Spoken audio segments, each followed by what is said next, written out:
Hi guys, and welcome to another wrap-up video. I have one or two more wrap-ups. One to do after this one. Two more wrap-ups to do after this one.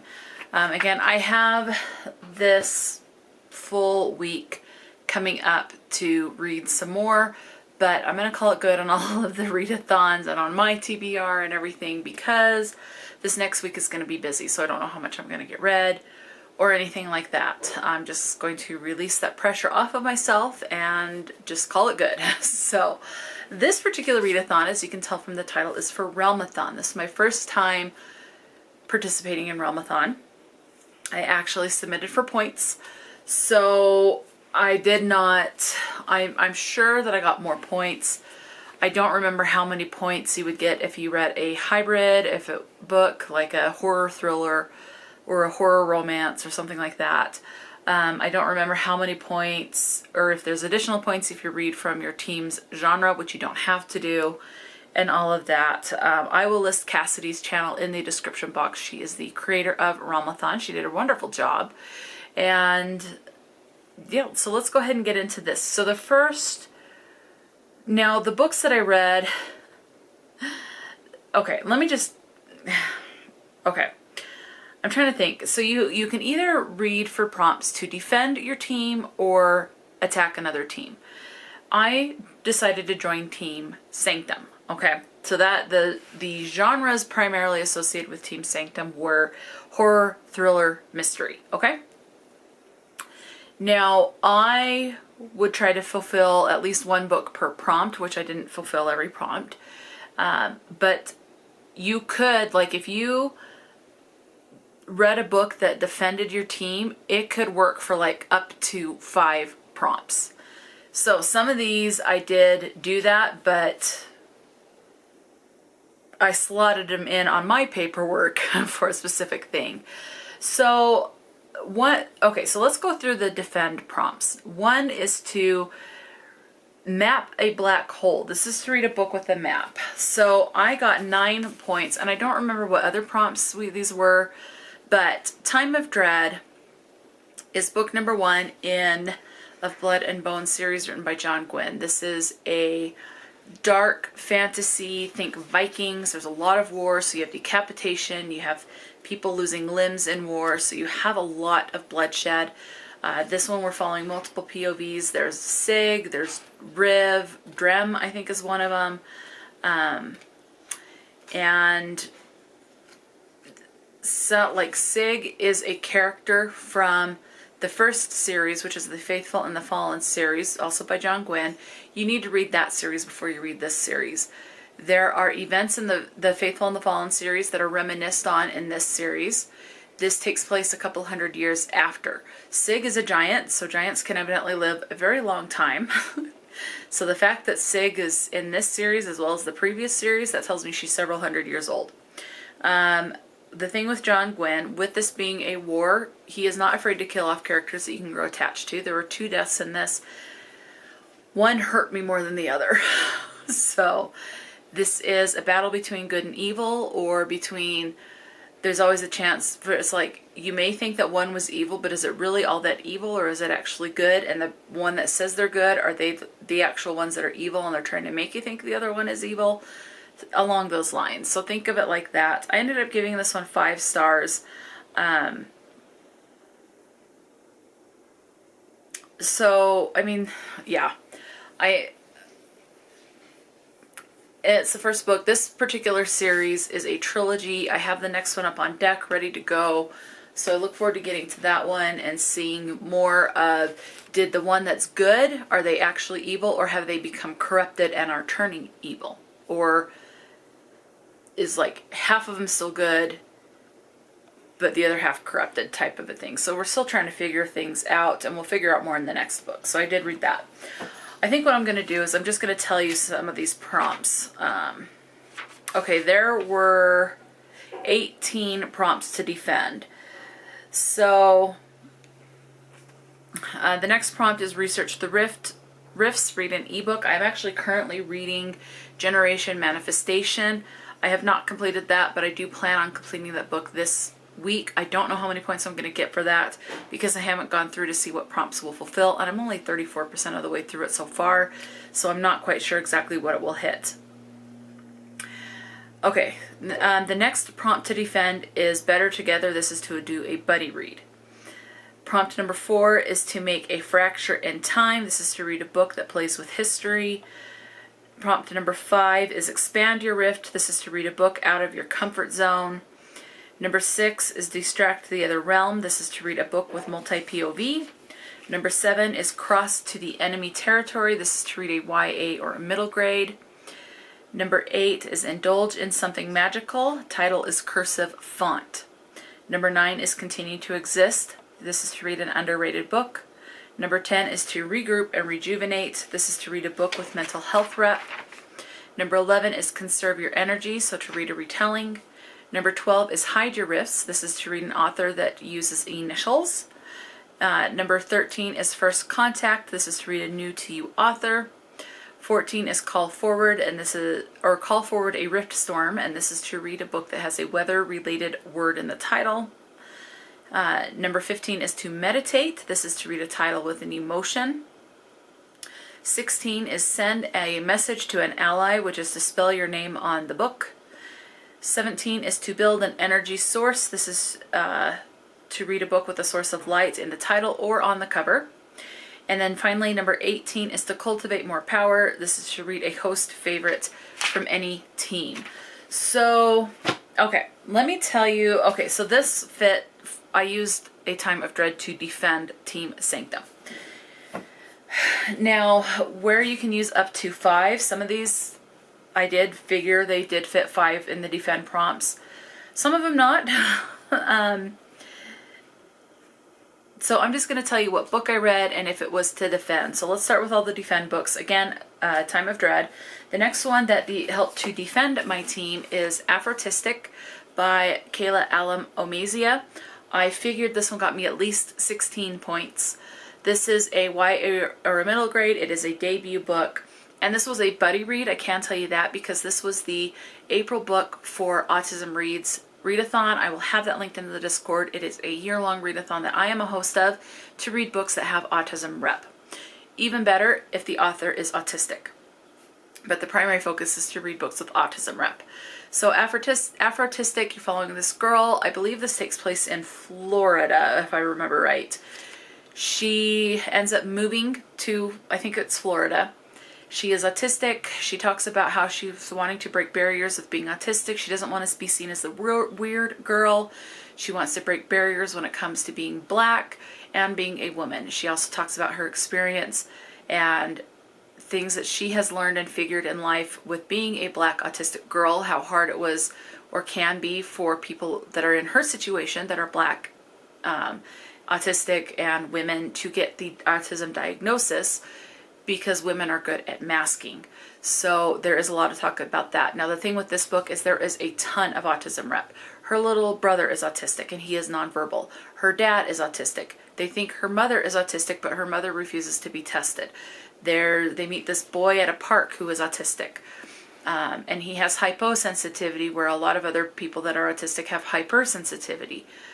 So hyposensitivity, you are drawn to brighter stuff. You're drawn to louder stuff. You like the bright and the loud.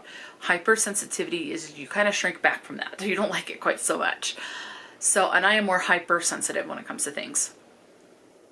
There's also talk of how people that are autistic have trouble identifying their emotions and putting their emotions into words, like saying that they are sad, they're happy, they're excited.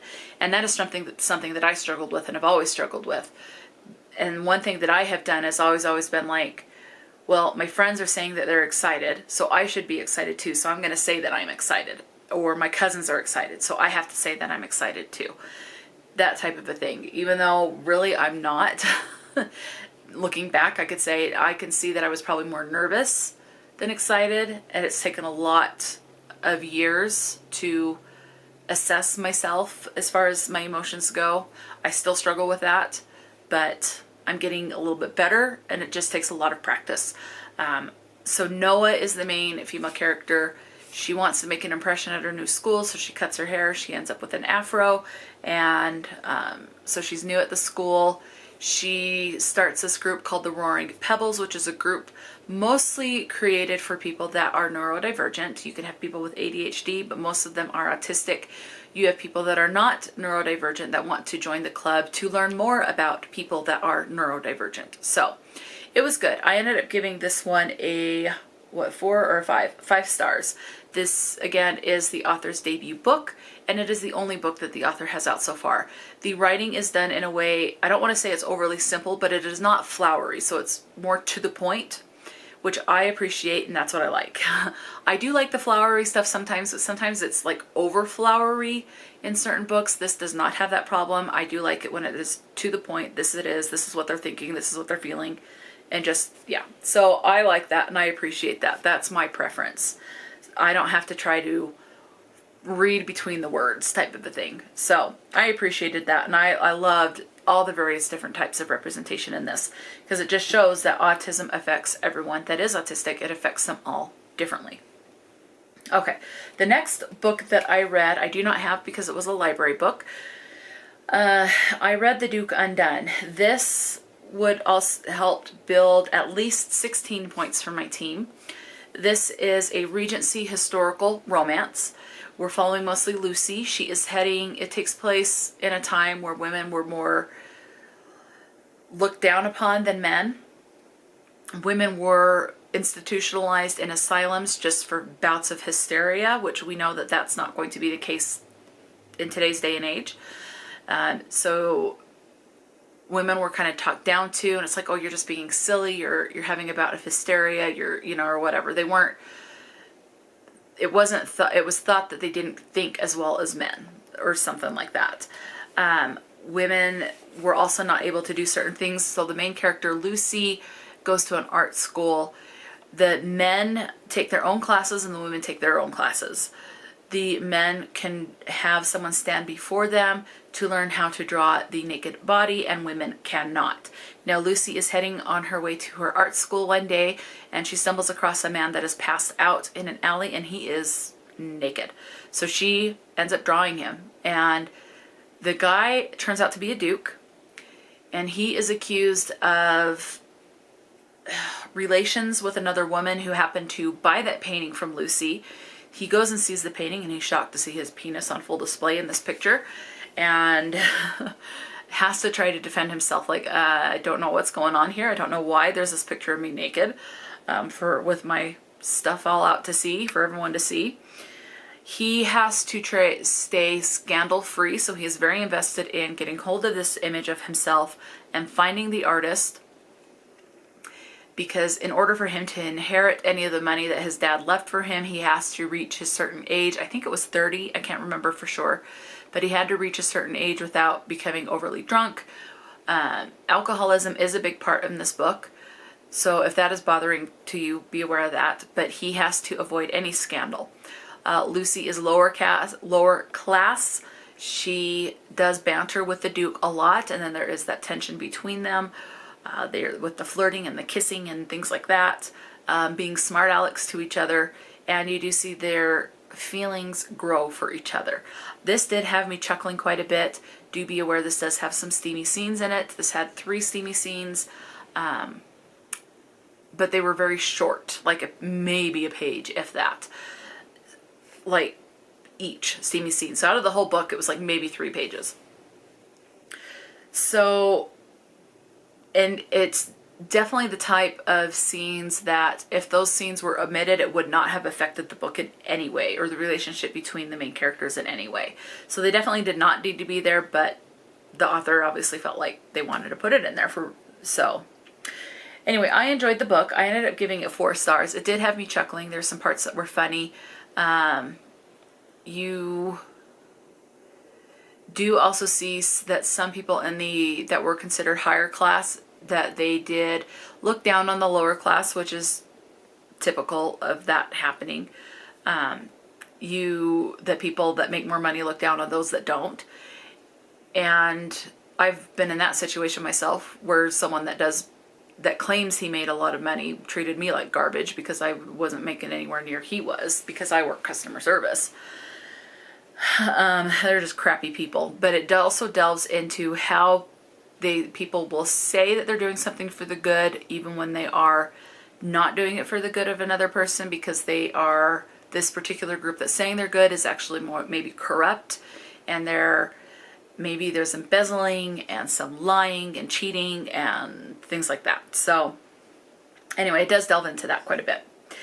The next book that I read to defend Team Sanctum was The Old Man and the Sea by Ernest Hemingway. This got me at least 16 points. I ended up giving this one a 3 stars.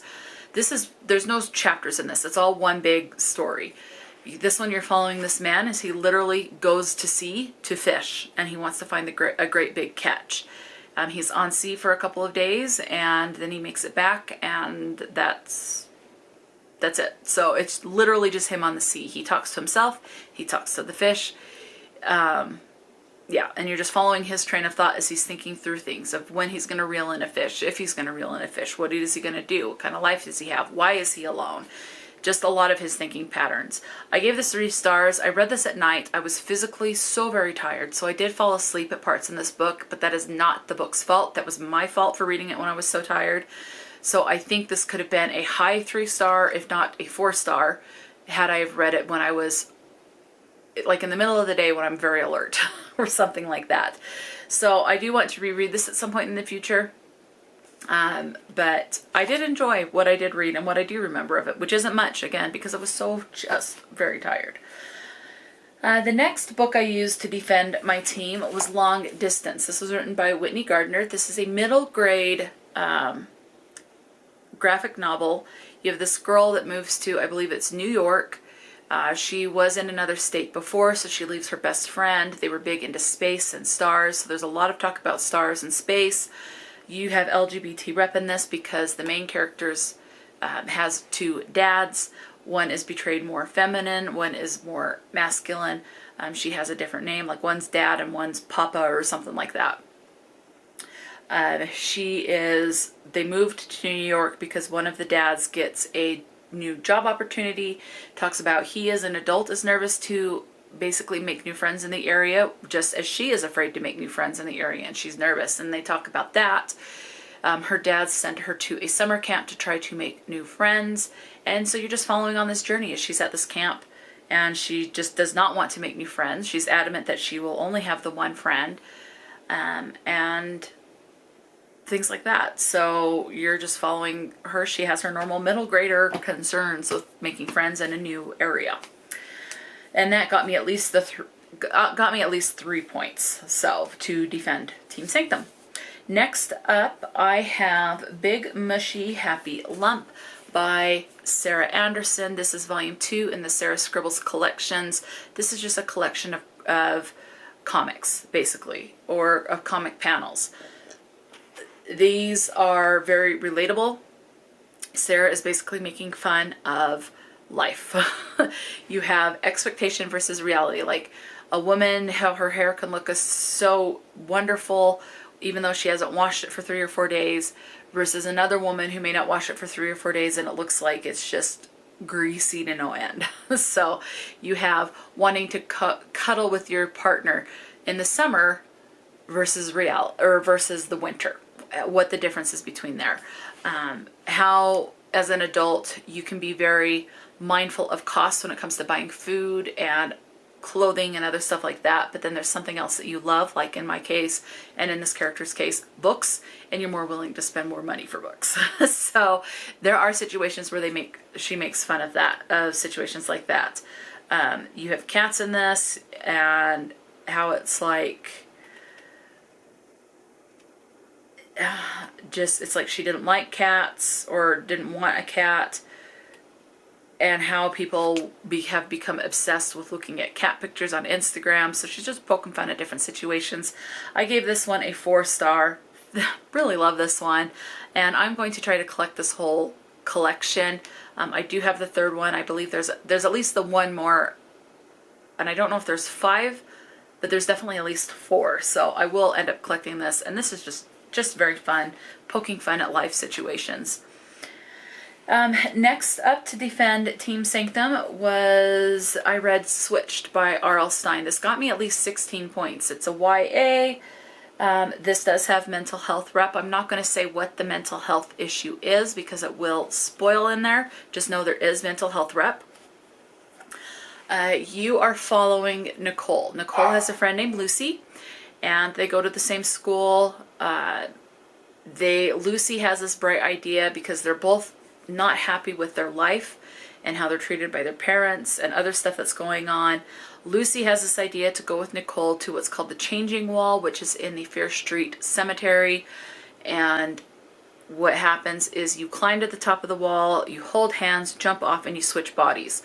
So they switch bodies, and then Nicole finds out some stuff that Lucy was dealing with and that happened to Lucy that's not good, and then Nicole decides she wants her body back, so she's on the hunt for Lucy, and Lucy is basically on the run from Nicole. So you're following as Nicole's trying to find Lucy so she can get her body back. 5 stars. This is like my 4th or 5th time rereading this particular book. This is one, if not my favorite, Fear Street book. And this is in the original Fear Street series. So this was originally published in the 90s, 1992. So I was like 8 when this came out, going on 9 years old, depending on the month. But I don't know, I love this one, and I still, even though I know how it ended, I still thoroughly enjoyed this one. I gave it 5 stars, so this got me at least 14 points for Team Sanctum. And this is actually more because this is a horror thriller, so it is a hybrid genre, but I don't know how many points that would have increased that to. Okay, moving on. I read Haunted by R.L. Stine. This is another Fear Street. This one ended up getting 4 stars. This was still good. This was my first time reading this particular book. We're following Melissa. She lives on Fear Street with her parents. So it's just Melissa and her mom and dad. Has been on the news this talk of what's called the Fear Street Prowler, which is basically that guy that's going around Fear Street and is breaking into houses on Fear Street. And so she is obviously having a hard time sleeping. She hears like the tapping of a tree branch on her window, and it freaks her out, thinking it's actually the Fear Street Prowler coming in to break into her home. This ghost pops in and claims that she killed him, and now he's going to kill her. And so she's trying to convince him to let her live and try to figure out what truly happened, because she's saying, I didn't kill you, I've never seen you before, and things like that. And so you're following stuff. She does find this guy that looks very much like this ghost, and so she's trying to figure out if they are related or what's going on there. And so I was not expecting the way that this one went, so I did give it 4 stars. Yeah, I thought it was pretty good. So, and with these being a novella, I can't tell you much without spoiling it, so that's really all I can say about that one. Okay, moving on. The next one that got me, and that got me about 16 points. I don't remember if I said that. The next book got me like 8 points at least, and this is Giant Days Volume 1. This is a graphic novel, slice of life, takes place in Europe, and the reason why I know it does not take place in America is there's a symbol somewhere in here where they're talking about the cost of something, and it's the pound symbol that is used in like the UK or other places in Europe. So that's part of why I know that. The other reason why I know it is definitely not in the US, aside from that, is because the drinking age is younger. I think the youngest of the 3 main characters that we're following in this is just turning 17 or 18, and she's allowed to start drinking at that point. In the US, the legal drinking age is 21. But in here, it is younger, and I do know that it is a younger drinking age in a lot of other countries. So we're following these 3 girls. They're in college, and they're just trying to figure out life and figure out who they really are, who they're attracted to, if they can forgive someone that did something to them in the past, and things like that. And so they're just figuring out life, which is what you do in college. And so I like this one, and I look forward to continuing that series. Okay. The next book I read to defend my team is The Wrong Number by R.L. Stine. So I've read 3 Fear Street books this month, which I am very happy with. So The Wrong Number, there is a Wrong Number 2. So there is a second one. Obviously, you would read that one after The Wrong Number. But this one, we're following these 2 girls. They are friends. One of them has a step brother that's coming to live with them. and the main female character that you're following, her dad works for the phone company, so he is able to get a phone in her room, so she has her own phone in there. I don't think she has her own phone number, but definitely her own phone in her room. And this was published in 1990. So I was 6 going on 7, depending on when this was published. And so there were references to like a lot of like pranking with phone calls, which you can't do the way that you used to. Like this takes place in a time where there was not really a caller ID. This was even before, for those of you who know, Star 69. This takes place before Star 69 even existed, which was a way if someone prank called you that you could do Star 69 to call the number or find out who had called you, type of a thing. Something serious in this is that there is a bomb threat, and her stepbrother decides to make a prank call to a house on Fear Street and finds out that there's this woman in distress saying, "You're my only hope." And then there's a murder, and these kids are being blamed for the murders, and they're trying to prove their innocence, and the police don't believe them. So they're trying to figure out what really happened, when it's like, what can we take to the police, if anything? Or are they just going to mock us and laugh at us? So yeah, that's pretty much all I can say about that one. Okay. Now we are in the prompts to attack another team. Okay, so there are, let's see, there's also 18 prompts that you can use to attack another team. So again, I was Team Sanctum, so I could attack any of the other 3 teams. So the prompts were Bind the Rifts. This is to read a book with a dark cover. Intercept a realm's signal, to read an audiobook. Study the other realm's origin, that's to read a debut book. Use outdated technology, that's to read a 2022 release. And some of these books that I've gone over already could have worked for attack, but it's either all, if you're going to do more than one prompt for the book, which you can do up to 5 prompts for the book, it had to be all the same, either all defend or all attack. That's my understanding. Okay, moving on. Prompt number 5 is to learn to bind. That's a 2023 release. Focus all night. This is a TBR vet. Next prompt is send rift creatures. That's to read a book with a monster on the cover. Number 8 is to lose yourself looking into the void. This is to read something with an illustrated spine. Number 9 is mind games. That's to read where the title is a place but not a pronoun. Number 10 is expedite process. This is to read a book that plays with time. 11 is deflect an enemy's rift. This is to read a book you did not buy. Number 12 is to cease to exist. This is to read an isolated setting. Prompt 13 was uncover a secret rift. Author uses a pseudonym. Number 14 is pretend you've already won. Title is a movement. 15 is convince people to switch sides. This is to read a book with a dysfunctional family. 16 is to steal their energy. That's to steal a book from an enemy TBR. 17 is convert an enemy rift into your own. So that's to read a book with an own voices. Number 18 is block a realm's energy. This is to read a book with a word related to another realm in the title. So to attack, I did 3 books. And these are the 3 books that I read. So the first one, this book, at least it deducted 5. It deducted at least 5 points from another team. Do I remember what team? No, but I did one of these books per team. So each team got one of these books to take away points from their team. I read Housecat Trouble. This is volume 2, Lost and Found. This is a middle grade graphic novel. You're following Buster. This white kitten shows up at his house one day, and turns out this kitten is lost, and so Buster's trying to help him find his way home. That's literally it. They do meet, you have a, they get even with an animal catcher, is the word I'm looking for, and you have an animal shelter escape. So that takes place, which was fun to watch. These cats look out for each other.